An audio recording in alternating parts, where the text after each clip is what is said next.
আজকে যদি আমি তোমাকে বলি যে সেদিন তোমার মহানুভবতা দেখানোর কি দরকার ছিল, কি প্রয়োজন ছিল তোমার? কেন তুমি কাজের লোক সেজে আমার বাড়িতে ঢুকেছিলে? আমি তো তোমাকে আমার স্ত্রী হিসেবে আমার বাড়িতে নিয়ে যেতে চেয়েছিলাম। কেন তুমি আমার জীবনের বিনিময়ে at the cost of my life তুমি মহান হয়েছিলে? আমি তো আমার সর্বস্ব দিয়ে তোমাকে বোঝানোর চেষ্টা করেছিলাম। তোমাকে বলেছিলাম যে আমি আর পারছি না, এই জীবন মেনে নিতে পারছি না, আমি এই দ্বন্দ্বটা নিয়ে বাঁচতে পারবো না। আমি অপারগ হয়ে গেছিলাম সেদিন, কিন্তু তুমি সেটা দেখতে পাওনি। তুমি সেদিন মিষ্টি কথা বলে আমাকে কনভিন্স করানোর চেষ্টা করেছিলে। তুমি কি সেদিন আমার মুখের কথা শুনেছিলে? নো ওয়ে, আমি তোমার মুখের কথাই শুনিনি, শুধু আমি জোর করেছিলাম। আর আমি জোর করেছিলাম বলে তুমি আমাকে বলেছিলে যে তুমি ফিরে যাবে। আর কোনোদিন আমি তোমাকে দেখতে পারবো না, শুধু তোমাকে দেখার জন্য, তোমাকে কাছে পাওয়ার জন্য, তোমার কাছে থাকার জন্য আমি আমার জীবনটা ভাসিয়ে দিয়েছি। কোথায় ভাসিয়ে দিয়েছো? সব তো স্বাভাবিক আছে, তোমার জীবনে সব কিছু স্বাভাবিক আছে। রোহিণীদিকে নিয়ে ঘুরতে যাচ্ছ, হাসপাতালে আসছো, রোহিণীদি তোমার বাচ্চার মা হতে চলেছে, রোহিণীদি কনসিভ করেছে, এরপরেও তুমি কি বলবে? আসলে কি বলো তো, এগুলো সব হলো তোমার মনের বিলাসিতা, এগুলো সব মনের বিলাসিতা। আর বাইরের মেয়ে দেখলে না তোমাদের মতো ছেলেদের সেসব বিলাসিতা বেড়ে যায়। Will you shut up? অন্যকে অ্যাকিউজ করতে কিচ্ছু লাগে না, অন্যকে অপমান করার জন্য, অন্যকে ছোট করার জন্য নিজের কিচ্ছু যায় না। তার জন্য খুব ইজিলি তুমি অন্যকে অপমান করতে পারো। খুব সহজ এটা তোমার কাছে, তাই না? কিসের জন্য সব? কিসের জন্য সেদিন ক্যান্টিনে সবার সামনে আমাকে অপমান করেছিলে তুমি? আমি ওটা ভুলে যাবো কোনোদিনও? কোনোদিনও ভুলতে পারবো না, আমি জীবনেও ভুলতে পারবো না যে তুমি আমাকে সবার সামনে অকারণে অপমান করেছিলে। তবু আমি তোমার কাছে আসতে চাই শবনম, তবু তোমার কাছে আসি আমি শবনম, ঘুরে ঘুরে তোমার কাছে আসি। নিজেকে তোমাকে ছাড়া ভাবতেই পারি না। সবসময় এটা ভাবি যে তুমি কিসে ভালো থাকবে, কি করলে তোমার ভালো হবে। থাক না জহস্তা, আমার অনেক ভালো করার চেষ্টা করেছো, আর আমার ভালো করার দরকার নেই।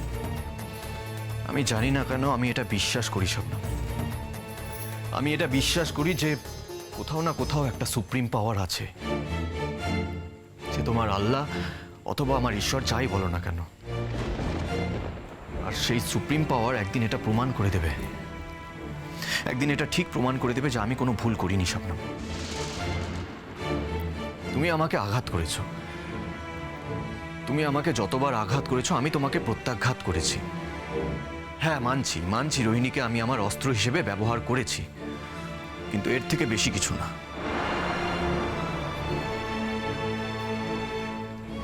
রোহিণী যদি ওর জীবনটা আমার জীবনের সাথে না জড়াতো, তাহলে ওকে ব্যবহার করার কথা আমি ভাবতেও পারতাম না।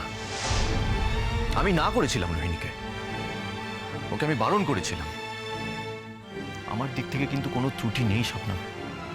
আমি ওকে বলেছিলাম যে তুই আমার জীবন থেকে দূরে সরে যা, আমি তোকে সুখী করতে পারবো না, সুখী রাখতে পারবো না, তুই নিজের মতন করে নিজের সুখটা খুঁজে নে। রোহিণীকে আমি এটাও বলেছিলাম যে তোর নিজের জীবনটা আমার জন্য নষ্ট করে দিস না, কিন্তু রোহিণী আমার কথা শোনেনি। রোহিণী আমার কথা শোনেনি, সেটা কি আমার দোষ? সেটা তো আমার দোষ নয়। আমার মন রোহিণীর দিকে নেই শবনম। যেদিন থেকে আমি তোমাকে দেখেছি সেদিন থেকে আমার মনের মধ্যে শুধু তুমি শবনম। তোমার কাছে আমি শিখেছি ভালোবাসা কাকে বলে। কি বলছো কি? শবনমকে ও কোথায় পেল? সেটা বরং তোমার ছেলে আসলে আঙ্কেল তুমি ওকেই জিজ্ঞেস করো। খেলো করেছে। কি ভাষা! কেলো তো করেইছে কাকামণি। মেয়েটা যে কেলো করেছে প্রথম থেকে সেটা বুঝি তুমি জানতে না? হ্যাঁ জানি কেলো একটা হয়েছে, তবে কেলোটা কে করেছে সেটা নিয়ে তোমার সঙ্গে একটা বিতর্ক আমার থাকতেই পারে। অসহ্য! এই রোহিণী, কি হয়েছে বলো তো তোমার? হ্যাঁ, তোমার মুখ চোখ এরকম লাগছে কেন? কি ব্যাপার, শবনমের সঙ্গে যশ কোথাও ছিল নাকি? আরে বলবে তো, কি ওখানে ইন্টারভিউ দিতে গিয়েছিল শবনম? আমার কপাল জানোই তো, শবনম যে কিনা এখনো ডাক্তার হয়নি, ফাইনাল ইয়ারের স্টুডেন্ট। সে চলে গেল ওখানে ইন্টারভিউ দিতে। 100% জানতো যশ যে ইন্টারভিউটা নিতে যাচ্ছে সেটা 100% শবনম জানতো।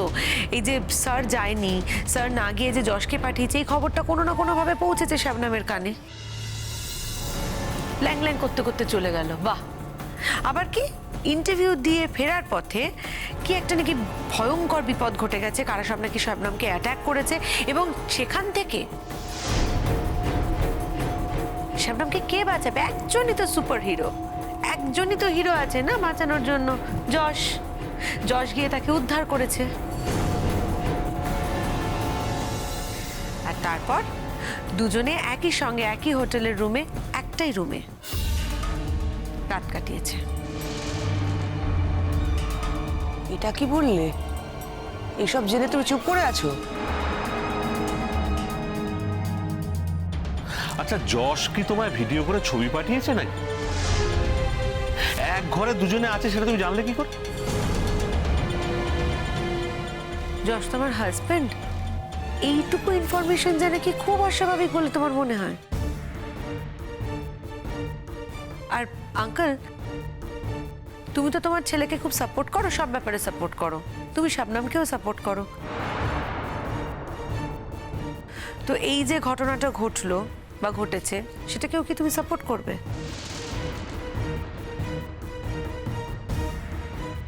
না না, আমি তো কিছু জানি না, তোমার মুখেই সবটা শুনলাম। আমি না জেনে কি করে কি বলি বলো তো? না না, এত সহজে আমি কোনো কমেন্ট করব না। না, আগে আমাকে সবটা জানতে হবে, তারপর আমি বলবো। ও আচ্ছা, আমি বলছি তাহলে আমার কথাটার উপর ভরসাই করতে পারছো না, বিশ্বাস হচ্ছে না তোমার? না, তোমার সব কথা আমি কোনোদিনই খুব বিশ্বাসযোগ্যভাবে নিইনি। তার মানে তোমার কিছু কিছু কথা আমার কাছে অবিশ্বাস্য লেগেছে, বিশ্বাসযোগ্য বলে মনে হয়নি। যাক, বাদ দাও। যশ আজ ফিরছে তো? না না, আমি না এবার থানায় যাব।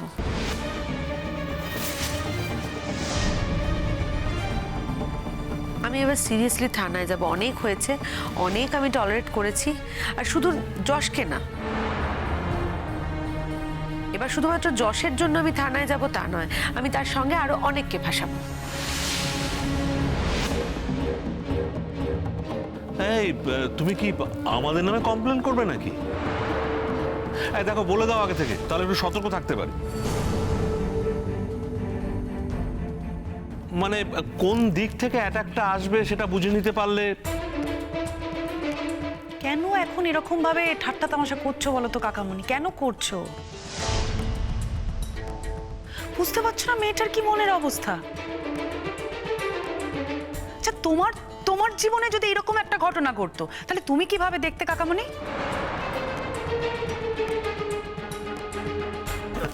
আমি তো আমার জীবনে এরকম কোনো ঘটনা ঘটার সুযোগই দিতাম না। আমি তো এরকম কোনো একটা রিস্কের মধ্যে আসতামই না। আমি যখন বুঝেই গেছিলাম বরের মন আমার দিকে নেই, আমি তখনই যেতাম। কাকামণি, আরে বাবা, চেঁচিয়ে কি হবে মা? মনে মনে তো তুমি সবই জানো। আমার বৌমা গর্ভবতী, দুদিন পরে মা হবে। এই অবস্থায় কথাগুলো বলতে খারাপ লাগছে না? না, সত্যি করে বলো তো, রোহিণী দিকে কখনো তুমি কোনো কথাই দাওনি? যেদিন তুমি আমাকে অপমান করেছো ক্যান্টিনে, কুকুর বেড়ালের মতন দূর দূর করে তাড়িয়ে দিয়েছো, সেদিন আমার না নিজেকে লাথি খাওয়া কুকুরের মতন মনে হচ্ছিল। সেদিন আমি খুব বিধ্বস্ত হয়ে পড়েছিলাম, বাড়ি ফেরার পর রোহিণী আমার কাছে আসে। রোহিণী আমার কাছে এসে আমাকে প্রমিস করিয়ে নেয় যে আমি যেন ওকে ছাড়া আর অন্য কোনো মেয়ের দিকে চোখ তুলে না তাকাই। দারুণ। সেই প্রমিসটা আজ কোথায় গেল জজদা? আমি বুঝতে পারিনি। বুঝতে পারিনি। হ্যাঁ, আমি সেদিন এত ইমোশনালি দুঃখ পেয়ে চার্জড আপ ছিলাম। আমি রোহিণীকে কথা দিয়ে দিয়েছি। আমি ওকে বলেছি যে হ্যাঁ, আমি ওকে ছাড়া আর অন্য কোনো মেয়ের দিকে তাকাবো না। আসলে আমি এটা বলতে চেয়েছিলাম যে আমি শবনমকে আমার জীবন থেকে চিরকালের মতন মুছে ফেলবো, ওর নামটা মুছে দেবো, কিন্তু আমি পারিনি। আমি এটা বলতে পারিনি ওকে। আমি আমার জীবনটা নিয়ে কি করব বলো তো? কেন জস্তা? এই তো শুনলাম তোমরা দুজন মিলে একসঙ্গে বিদেশে যাবে, অনেক নাম ডাক হবে তোমাদের। বিদেশে গিয়ে তুমি তোমার বাচ্চাকে পড়াবে, রোহিণী দিয়েও চাকরি বাকরি করবে, তারপর হয়তো দেশে ফিরবে, কিংবা হয়তো ফিরলেই না। সবই তো প্ল্যান করা আছে তোমাদের। এটা একদম স্ট্রাকচার্ড লাইফ তোমাদের, সাজানো গোছানো। এ তো আর আমি না, কাল কি খাবো জানি না। শবনম, চলো না আমরা দূরে কোথাও চলে যাই। একটা কোনো ছোট গ্রামে যাই, সেখানে গিয়ে আমরা লোকের চিকিৎসা করি বিনা পয়সায়, বিনামূল্যে। আরে আমার তো এসব দরকার নেই। আমি চাইনি কোনোদিন ওইগুলো, এই বাড়ি গাড়ি টাকা পয়সা নাম ডাক, এগুলো আমার কিচ্ছু চাই না, এগুলো দরকার নেই আমার। খুব ভালো পারফরমেন্স দিচ্ছ না, মানে এতক্ষণ তুমি যে পারফরমেন্সটা দিয়ে যাচ্ছ না, সেটা গুড পারফরমেন্স। কিন্তু কি বলো তো, যেই তুমি রোহিণীদির কাছে যাবে অমনি না না না না, তুমি আমাকে ফালা করেছো, আমাকে আহত করেছো, আঘাত করতে করতে আমাকে শেষ করে দিয়েছো। দিনের পর দিন আমাকে আঘাত করে গেছো তুমি। কোনো দিনও তোমার আমার প্রতি মার্সি ছিল না, দয়া মায়া ছিল না, আজও নেই, কিন্তু আজও নেই। হ্যাঁ মানছি, আমার সন্তানের পিতা হওয়াটা আমার অপরাধ হয়েছে। আমি অপরাধ করেছি। আমি তোমার বিশ্বস্ততার খেলাফ করেছি, আমি তোমার বিশ্বাস ভেঙেছি, কিন্তু তার আগের দিনগুলো। যে একদিন পারে না, সে চিরদিন পারে। তার কাছে আগের দিন পরের দিন বলে কিচ্ছু হয় না। আজকে না তুমি একটা মারাত্মক কথা বললে শবনম। এই যে একটু আগে তুমি বললে না যে তুমি নিজেকে অসুচি বলে মনে করছো, এই কথাটা বলার পর না সত্যি বলতে আমার তোমাকে ছুতেও খারাপ লাগছে। I am really feeling guilty about it. কিন্তু বিশ্বাস করো শবনম, কাল রাতে ঘুমের ঘোরে কিন্তু আমি তোমাকে আমার কাছে টেনে আনিনি। আমি এটাও জানি না যে আমাদের মাঝে যে বালিশটা ছিল, সেই বালিশটা কি করে সরে গেল ওখান থেকে। তুমি আমার কাছে স্বেচ্ছায় আসোনি, তুমি সেরকম মেয়েই নও, কিন্তু এসেছিলে তো। ওই যে বললাম সুপ্রিম পাওয়ার, উনি আমাকে এই রাতটা উপহার দিয়েছে শবনম। এই একটাই শান্তির রাত দিয়েছেন আমাকে। বাট ইউ আর রাইট, তুমি ঠিক বলেছো। রোহিণী যেদিন আমাকে বললো যে ও কনসিভ করেছে, আমি সেদিনই ঠিক করেছিলাম যে আমি আর এই দেশে থাকবো না। এই দেশ ছেড়ে আমি অন্য কোনো দেশে চলে যাব। এই অপরাধটার জন্য আমি নিজেকে ক্ষমা করিনি, আর কোনোদিনও করতে পারবো না। শুধু একটাই জিনিস বোঝাতে চেষ্টা করেছি, বারবার একটাই জিনিস বোঝানোর চেষ্টা করেছি যে যা ঘটেছে সেটা আমার অবচেতনায় ঘটেছে। সেদিনের ঘটনাটা আমার কিছু মনে নেই। দারুণ দারুণ দারুণ, ফ্যান্টাস্টিক। তোমাদের মতো ছেলেরা তো এগুলোই বলতে পারে। শোনো রোহিণী, আগে থেকে এতটা হাইপার হয়ে যেও না। লেট হিম কাম, যশ আসুক, সবটা বলুক নিজে মুখে। নিশ্চয়ই কোনো একটা বিপর্যয় হয়েছিল, তাই হ্যাঁ, বিপর্যয় হয়েছিল বলেই বোধহয় শবনম ওখানে ইন্টারভিউ দিতে গিয়েছিল। না, ইন্টারভিউ দেওয়ার অধিকার সবার আছে। ইন্টারভিউ নেওয়ার অধিকার যখন সবার আছে, দেওয়ার অধিকারও সবার আছে। যশ যদি ইন্টারভিউ নিতে যেতে পারে, তাহলে শবনমও ইন্টারভিউ দিতে যেতে পারে। না, পারে না। Very sorry to say, Shabnam ইন্টারভিউটা দিতে যেতে পারে না। তার কারণ শবনম এখনো ডাক্তার হয়নি। ওটা একটা ডাক্তারদের রিক্রুটমেন্ট ছিল, কিন্তু শবনম এখন ফাইনাল ইয়ারের স্টুডেন্ট, পুরোপুরি ডাক্তার হয়ে যায়নি। এই পুরো বিষয়টা না আঙ্কেল একদমই ইন্টেনশনালি প্ল্যানফুলি সাজানো হয়েছে। আমার মাথায় এটুকু বুদ্ধি আছে, আমি বুঝতে পারি। যাকে আমি সত্যি সত্যি এটা আর সহ্য করতে পারছি না। আমার পক্ষে ইম্পসিবল হয়ে যাচ্ছে এই পুরো জিনিসটা বেয়ার করা। এই অবস্থায় আমাকে ডাক্তার নাকি বলেছে টেনশন না নিতে। তো এই মেয়ের জন্য তো আমাকে দিনের পর দিন রাতের পর রাত টেনশন নিতে হচ্ছে। আমি কোনো অবস্থাতেই এই মেয়েটিকে স্পেয়ার করব না। রোহিণী, আমার ওপর ছেড়ে দাও না। আমি সবসময় তোমাকে সুপরামর্শ দিয়েছি, সুবুদ্ধি দিয়েছি। হ্যাঁ হ্যাঁ হ্যাঁ রোহিণী, তুমি তুমি একা একা ওই রাগ ঝাল করতে গিয়ে আবার কিছু করে বসো না। আমি বলি কি, ফুলকাকি যা বলছেন তুমি সেই মতো চলো, তুমি ফুলকাকির কথাই শোনো।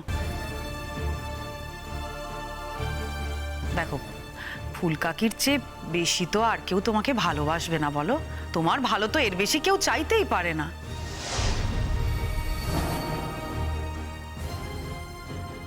বুঝতে পারছি তোমার খুব কষ্ট হচ্ছে, কষ্ট হওয়াটাই স্বাভাবিক। আমি আর কত ওর কাছে হারবো বলতে পারো? আমি কত আর ছোট হব? আর আমি পারছি না গো, আমি সত্যি এটা আর বের করতে পারছি না। এই দেখো দেখো, এরকম অবস্থা এরকম ভাবে কান্নাকাটি করে না রোহিণী। কি কি কি করছো বলো তো? তোমার এখন টেনশন করা উচিতই না, অথচ আমার ছেলেই কারণ হয়ে যাচ্ছে বারবার। কি যে করি না। ও আমাকে ছুঁয়ে কথা দিয়েছিল, জানো তুমি?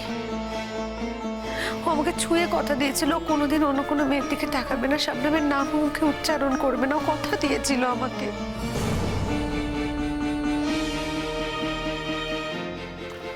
ও মাই গড! কি আমি কি মিথ্যে কথা বলছি বলো তো? না, আমি ভাবছি যে যশ এরকম একটা বোকার মতো কথা দিল তোমাকে। আচ্ছা, মানুষের মনের ওপর কি কারো হাত থাকে রোহিণী? তুমি কি বলতে চাইছো? এই তুই চুপ কর, তুই চুপ কর, আমি বলছি। দেখো রোহিণী, যশ যদি একটা মেয়েকে উদ্ধার করে, আর যেখানে মেয়েটা চেনা জানা, তাতেই যে পুরো ব্যাপারটা খুব খারাপ দিকে চলে যাবে, সেটা বোধহয় ঠিক নয়। আর তুমি যে বলছো ওরা এক ঘরে রাত কাটিয়েছে, না সেটাও তুমি ঠিক বলছো না। তুমি তো সেখানে যাওনি। যশ তোমাকে ভিডিও রেকর্ডিং দেখায়নি বা ফোন করেনি, তাই তো? হ্যাঁ, তুমি অনুমান করছো। দেখো, আমরা অনেক সময় না অনুমান করে বড্ড বেশি হাইপার হয়ে পড়ি। এটা ঠিক নয়, এটা ভুল। আর আমার স্থির বিশ্বাস যশ এমন কোনো কাজ করবে না যাতে আমাদের সবাইয়ের মুখ পড়ে আমাদের না তোমাকে ছোট হতে হয়, না এমন কাজ করবে না, কিংবা শবনমকে ছোট হতে হয়। এখানে আবার শবনমের কথাটা আসছে কেন ফুলকাকা? কারণ শবনমও একটা মেয়ে। রোহিণীর মতো শবনমেরও আত্মসম্মান বোধ আছে, মান সম্মান আছে। আর যদি যশ কোনো একটা ভুল করতেও যায়, তাহলে শবনম সেই ভুলটা যশকে করতে দেবে না। এইটুকু বিশ্বাস আমার ওই মেয়েটার ওপর আছে। নিজের বাড়ির বউকে বিশ্বাস করে না, একটা পরের মেয়ে, বাইরের মেয়ে, তাকে বিশ্বাস করছো। বাড়াবাড়ি একেবারে। বিশ্বাস অবিশ্বাস কি বাড়ির বউ, পরের মেয়ে এইভাবে আসে কঙ্কনা? যাকে বিশ্বাস করার তার উপর বিশ্বাস এমনিই আসে, ওটা নিয়ে কথা বলে লাভ নেই। আমি আর এত কথা আমার ভালোই লাগছে না, মানে এক্ষুনি ফোন করছি ওকে। আমি জানতে চাই ও কোথায়।